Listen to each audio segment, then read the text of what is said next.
Buenas tardes, mi nombre es Isaías Cortés Márquez, soy alumno del séptimo semestre de Ingeniería en Agronomía.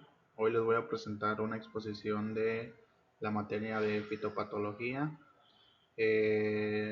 Nuestra exposición se va a basar de los mecanismos de los mecanismos de defensa de las plantas o fitopatógenos. ¿Qué es esto? Eh, Las plantas combaten fitopatógenos mediante barreras físicas. ¿Qué es esto? ¿Qué son este tipo de barreras físicas? La, cuti- la cutícula, la tricomas, la pared celular gruesa. Esto está compuesto por químicos preformados. ¿Qué tipo de químicos preformados tiene esto? Es como lo son, les voy a dar unos ejemplos. Son los fitoanticipinas, como taninos y fenoles. Estos son los típicos químicos preformados que contienen los mecanismos de defensa de las plantas. Las sustancias tóxicas inmunológicas inducidas, fitoalexinas, proteínas de defensa, respuesta hipersensible. Esto nos quiere decir que las fitoalexinas, las proteínas de defensa y las respuestas son viables en el mecanismo de defensa de las plantas.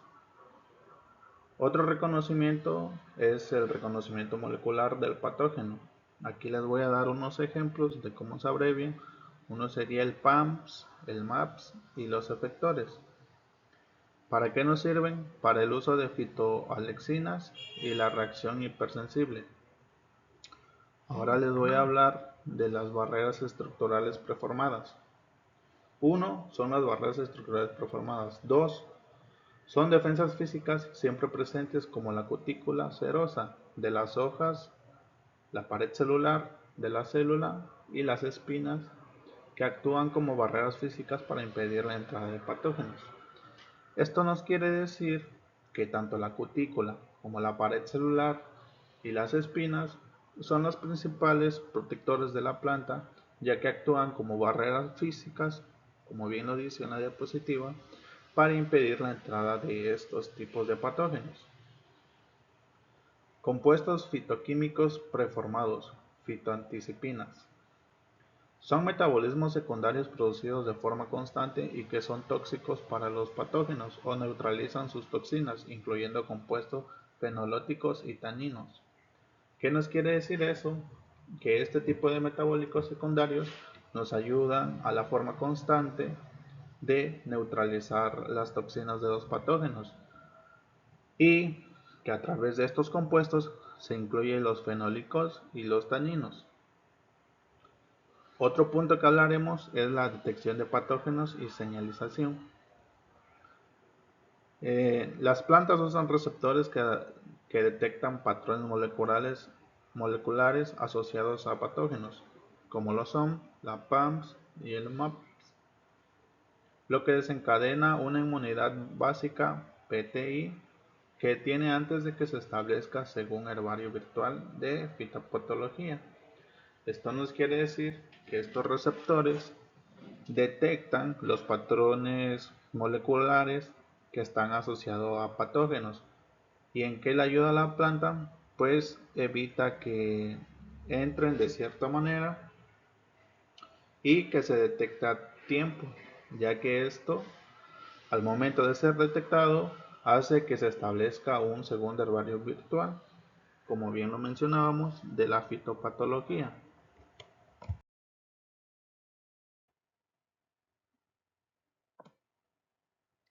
Ahora hablaremos de la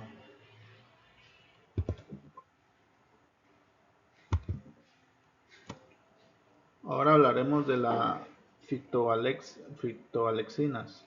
¿Qué es esto?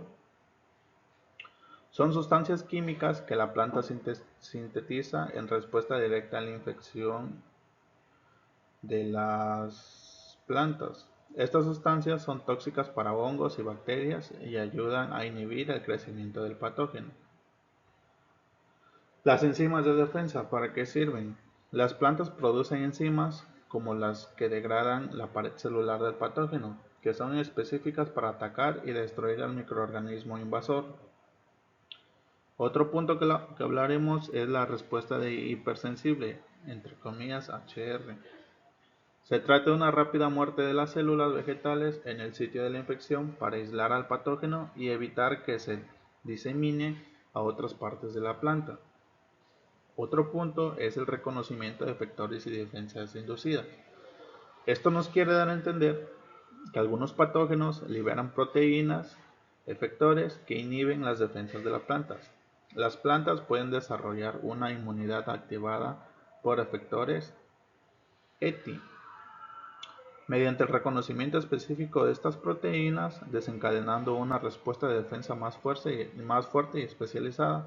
Esto nos quiere decir que a través de este reconocimiento se obtiene el específico de estas proteínas, y lo que hace es desencadenar una respuesta efectiva para las plantas, ya que se pone una barrera de defensa más fuerte y más especializada a este tipo de proteínas, por lo cual su función es que ya fue brevemente detectada.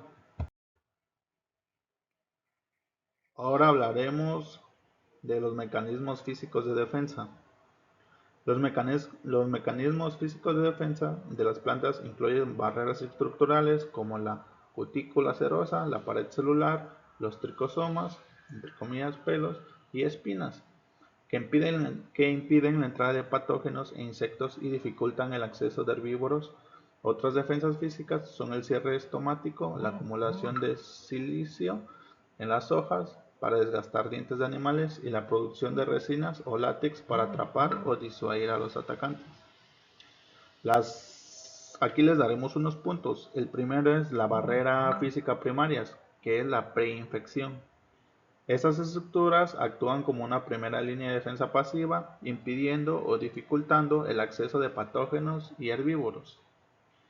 La cutícula y la cera, que es otro punto, es una capa cerosa y lipídica que recubre las hojas y tallos, reduciendo la pérdida de agua y actuando como una barrera impermeable contra la entrada de esporas de hongos y bacterias. Otro punto que hablaremos es la pared celular, que está compuesta de celulosa, hemicelulosa y lignina. Esta pared celular es una barrera física que dificulta la invasión de patógenos, dificulta la digestión para los herbívoros y puede almacenar moléculas defensivas. Estos son los tipos de mecanismos de defensa que tiene la planta, y de los puntos que hablamos son las acciones que se toman. Otro punto que hablaremos es el mecanismo de bioquímicos de defensa. ¿Qué es esto? Los mecanismos bioquímicos de defensa de las plantas consisten en la producción de compuestos químicos como fitoalexinas, alcohoidas, terpenos y compuestos fenoloicos que inhiben el crecimiento de patógeno y ahuyentan herbívoros. Estas defensas pueden ser constituidas, preexistentes o inducibles, es decir, que se activan en respuesta a una amenaza como la infección por un patógeno, desencadenando respuestas como la resistencia sistémica adquirida, entre paréntesis SAR, a través de señales químicas como el ácido salicílico. Acá igual les daremos unos puntos como lo son los tipos de defensas bioquímicas. ¿Cuáles son? Tipos de defensas bioquímicas: sustancias preformadas constituidas, se sintetizan y se encuentran en la planta antes de la infección o agregación. Compuestos fenológicos incluyen flavonoides y taninos que actúan como pigmentos y tienen efectos alelopáticos y antimicrobianos. Otro es la alcaloides, que son las sustancias con nitrógeno que pueden ser tóxicas para los herbívoros, como el ácido clorhídrico en las semillas de manzana. Otro es el terpenos, es un grupo diverso de compuestos que incluyen aceites esenciales y otras moléculas con propiedades repelentes o tóxicas. La otra es la sustancia inducidas o inducibles. Otro punto es que se produce después de que la planta detecta una amenaza como la infección por un patógeno o el daño por un herbívoro. Otro punto de esto es las fitoalexinas. ¿Qué es las fitoalexinas? Son compuestos antimicrobianos producidos en respuesta a la infección, inhiben el crecimiento de hongos y bacterias e incluso pueden dañar a las células del patógeno. Otro es la proteína PR. Las proteínas relacionadas con patogénesis se activan durante la respuesta de defensa y suelen tener actitud enzimática que descompone la pared celular de los patógenos. El otro punto que hablaremos en esta exposición es la respuesta de la planta, que cuando ya fue atacada y a través de qué síntomas se presentan. Los síntomas de una planta atacada varían, pero generalmente incluyen síntomas locales como manchas y agallas y síntomas sistémicos como el marchitamiento y el enanismo. Esto puede manifestarse en hojas, flores, frutos, raíces y tallos e incluyen decoloración. ¿Qué tipo de decoloración incluyen? El amarillamiento y la necrosis. La necrosis es como un color, como bien le dices, necrosis, un color negro. ¿Qué pasa aquí? Que suceden distorsiones, crecimiento reducido y deformidades. Esto hace que la presencia de insectos también cause síntomas como hoyos en las hojas, mielada o la aparición de túneles y galerías. Algunos síntomas comunes de ataque en plantas son las localizadas. ¿Qué son las localizadas? Son cuando ya están en son cambios en un área específica. Quiere decir que a través de esto podemos ver que hay ciertos cambios a partir de donde se había localizado principalmente el área afectada. El otro son las manchas, que son las marcas en las hojas causadas por hongos o bacterias. El otro son las agallas, que son tumores en las plantas. El otro es la necrosis, que es la muerte de tejido vegetal. Los otros es los chancros, que son las lesiones o llagas.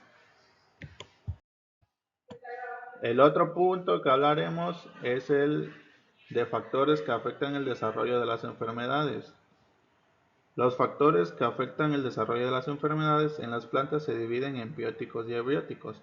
Los factores bióticos incluyen la presencia de patógenos, como lo son hongos, bacterias y virus, la susceptibilidad de la planta y la interacción entre ambos. Los factores abióticos son las condiciones ambientales desfavorables como temperaturas extremas, ya sea frío o calor, humedad inadecuada o exceso o deficiencia de agua, luz insuficiente o excesiva y deficiencias o desbalances de nutrientes. Los factores bióticos daremos unos puntos. Uno son los patógenos, que es la causa principal de la enfermedad, que puede ser un hongo, bacteria, virus o parásito. Debe existir y ser capaz de infectar a la planta huésped. La planta huésped es la planta que debe ser susceptible al patógeno. La resistencia de la planta, como su cutícula o respuesta inmune, determina su capacidad para evitar o combatir la enfermedad. La inoculación y colonización es cuando el patógeno debe llegar a la planta y comenzar a reproducirse y colonizar sus tejidos. Ahora hablaremos de los factores abióticos, que es el ambiente. Uno de estos puntos es la temperatura. El otro es las temperaturas demasiado altas pueden causar deshidratación, mientras que las bajas pueden ralentizar el metabolismo. Otro es el agua y humedad. ¿A qué se deriva esto? Que la falta de agua y la sequía debilitan la planta, pero el exceso de agua en el suelo puede ahogar las raíces al desplazar el oxígeno necesario para su respiración. La luz.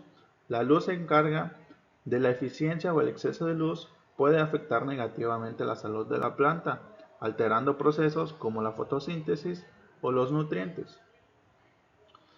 Las deficiencias nutricionales, como nitrógeno o potasio, debilitan a la planta, haciéndola más vulnerable a enfermedades. El otro punto que hablaremos es el suelo. El suelo compactado o con mal drenaje no proporciona una base sólida para la salud de las plantas. Otro punto que hablaremos es los químicos. Los químicos, un suelo compactado o con mal drenaje no proporciona una base sólida para la salud de las plantas. De los químicos es que la aplicación incorrecta de fertilizantes, pesticidas o herbicidas puede causar daños directos a la planta o crear desequilibrios químicos derivado a que no se tuvo la constancia o la aplicación que fue incorrecta. Eso hace que le crezca a la planta un desequilibrio, pues, por el exceso de químico que se le puso. Los factores mecánicos es el viento fuerte, el granizo y el daño por herramientas agrícolas. Pueden crear puntos de entrada para patógenos. El otro punto que hablaremos es de la temperatura. ¿A qué se refiere esto? Es que es un factor crucial para el cultivo y desarrollo de las plantas, que debe mantenerse dentro de un rango óptimo para evitar el estrés térmico y asegurar el crecimiento saludable. Las temperaturas extremas, ya sean muy altas o muy bajas, son perjudiciales deteniendo el crecimiento o incluso causando la muerte de las plantas.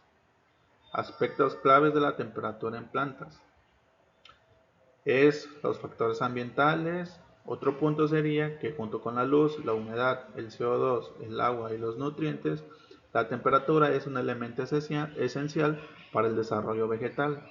Otros son los rangos de temperatura, como lo son la mínima, que es la temperatura por debajo de la cual el crecimiento se detiene, y otra es la óptima, la temperatura a la que el crecimiento es más rápido para la mayoría de los cultivos. Este rango oscila entre los 18 y 25 grados o los 20 y 30 grados. Y la máxima es la temperatura por encima de la cual el crecimiento se detiene. Y el último punto que hablaremos es la humedad relativa. ¿Qué es? La importancia de la humedad relativa del aire en el desarrollo de las plantas, cuyo rango ideal suele estar entre el 60 y el 80%, aunque este puede variar según la especie. Niveles de humedad muy altos pueden producir la absorción de nutrientes y favorecer enfermedades, mientras que una humedad muy baja aumenta la evaporación y puede afectar la absorción de agua por las raíces. ¿Qué tipos son? La humedad relativa ideal para las plantas. Otro punto es el rango óptimo. Otro punto, un rango de humedad relativa entre el 60 y 80% es generalmente favorable para el buen desarrollo de las plantas. Adaptación a la especie. ¿Qué nos quiere decir esto? Que este rango ideal puede variar significativamente según la variedad de planta, la especie y las condiciones climáticas específicas. Otro punto son las consecuencias de humedad relativa extrema. Otro punto es la humedad alta en excesos. El otro sería que disminuye la transpiración de las plantas, lo que puede afectar la absorción de nutrientes y el crecimiento. Otro punto es que dificulta la polinización en algunas especies. Y el último punto es que favorece la proliferación de hongos, enfermedades y plagas. Esto sería todo respecto a mi exposición de fitopatología. Muchas gracias.